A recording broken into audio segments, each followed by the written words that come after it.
뭐 변형 근로제도하고 비슷한 말 같지만은 변형 근무일 제도라고는 휴가와 공휴일 같은 걸 유연하게 사용하는 제도입니다.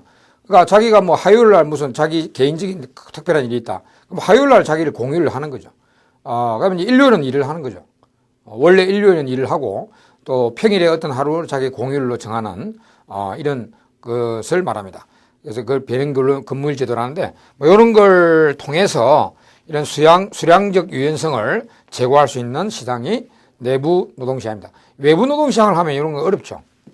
기존의 근로자를 그대로 활용해야 이 기존 근로자로 근로시간만 조정하는 이걸 이제 수량적 유연성이라 하니까 이런 게 또 상당히 잘 됩니다. 이런 걸 해줘야 오히려 노동자들의 생산성이 더 올라가요. 오히려 딱 하루에 뭐 규정적인 8시간만 일하자, 8시간 꽉 일을 채우려면 사람들이 이제 이게 뭐 시간만 때우자는 식으로 일도 할 수 있겠죠. 그러니까 그렇습니다. 이게 이제 내부 노동시장의 장점이고, 자, 단점은 또 있습니다. 내부 노동시장의 단점에는 1번에 보면은 너무 기업이 노동조합하고 의존된다. 노동조합하고 정규직 노동자의 지나친 의존성. 노조와 기존 노동자의 지나친 의존성.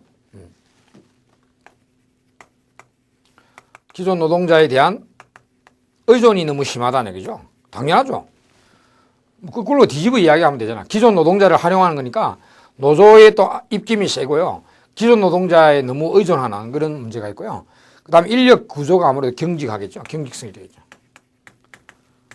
인력 구조의 경직성을 초래할 수 있고요. 그 다음에 만약에 기술이 변화됐다. 그러니까 기존에 숙련이 돼 있는 기존 기술에 숙련이 돼 있는 노동자들이잖아요. 근데 갑자기 뭐 이제 세계 기술의 변화에 의해서 이 기술을 바꿔야 될 때 그럼 전체 노동자를 다 기술을 바꿔야 되잖아요. 그러니까 기술이 안 바뀌면 기존에 숙련된 노동자를 활용하는 게 참 장점이라고 했죠, 그죠? 근데 기술이 확 바뀌어가지고 전혀 다른 업무를 해야 될 때는 기존의 노동자들이 아무도 그 일을 못 하잖아요. 그러면 전부 다 이 교육훈련을 받고 해야 되니까 이 기술 변화에 따라서는 훈련 비용이 가중하게 들어가는 이런 문제가 일어납니다. 기술 변화에 따른 기존의 노동자를 전부 다 훈련시켜야 되잖아요. 훈련비의 증가. 근데 외부 노동시장에 채용하면 이 기술에 훈련을 받은 노동자가 외부 노동자였다. 그럼 그 노동자를 그대로 채용하면 되잖아, 그냥. 특별히 뭐 이 기업에서 기존 노동자를 훈련할 필요는 없죠. 훈련시킬 필요는 없고 이미 훈련되어 있는 외부의 노동자를 이렇게 채용해 보면 되거든. 외부 노동시장에서는. 근데 그게 안 되잖아, 그죠? 그러니까 그 다음에 아무래도 관리 비용이 증가될 것입니다. 관리 비용의 증가. 그 다음에 이제 공정성 규범으로 인한 보상 차등화의 곤란. 그러니까 나중에 우리 이제 임금의 보상 격차인 것도 있는데 정당하게 좀 어려운 일하고 위험한 일하고 이런 노동자는 같은 사업장 안에도 좀 힘든 일을 하고 어려운 일을 하는 노동자는 좀 이 임금을 높이 줘야 되고 좀 쉽고 뭐 이런 노동자들은 좀 임금을 낮게 줘야 되는데 그게 힘듭니다. 그러니까 성진으로 쭉 올라오니까 뭐 아주 그 경력이 많은 노동자니까 그러니까 경력이 아주 그 대단한 노동자들은 쉬운 일을 하더라도 월급을 높이 줘야 되거든요. 그죠? 그럴 수밖에 없잖아요.